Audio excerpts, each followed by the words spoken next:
মধ্যপ্রাচ্যের চলমান সংঘাত নিরসনে ইরানের কাছে 15 দফার একটি প্রস্তাব পাঠিয়েছে যুক্তরাষ্ট্র। প্রস্তাবটি পাকিস্তানের মাধ্যমে তেহরানে পৌঁছানো হয় বলে কূটনৈতিক সূত্রের বরাত দিয়ে দ্য নিউ ইয়র্ক টাইমস জানিয়েছে। এতে বলা হয়, এই প্রস্তাবে ইরানের পারমাণবিক কর্মসূচি, ব্যালিস্টিক ক্ষেপণাস্ত্র উন্নয়ন এবং হরমুজ প্রণালী এর সামুদ্রিক নিরাপত্তা নিয়ে নির্দিষ্ট কাঠামো তুলে ধরা হয়েছে।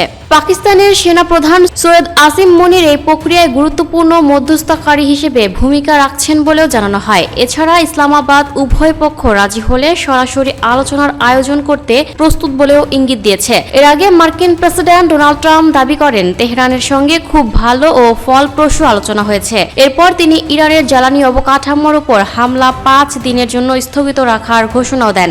যদিও যুক্তরাষ্ট্রের সঙ্গে কোনো ধরনের আলোচনা হয়নি বলে সাফ জানিয়েছেন তেহরান। এদিকে বুধবার CNN এর খবরে বলা হয়, ট্রাম্প সোমবার বলেছেন যে সংঘাত নিরসনে আলোচনায় যুক্তরাষ্ট্র ও ইরান 15টি বিষয়ে সমঝোতায় পৌঁছেছে এবং ইরান একটি চুক্তিতে আসতে খুবই আগ্রহী। এর আগে ইরান যুক্তরাষ্ট্রের সঙ্গে কোনো সংলাপ হওয়ার কথা অস্বীকার করলেও মঙ্গলবার CNN-কে একটি ইরানি সূত্র জানায় যে দুই দেশের মধ্যে যোগাযোগ চলছে এবং যুদ্ধ শেষ করার জন্য টেকসই প্রস্তাব শুনতে ইরান ইচ্ছুক।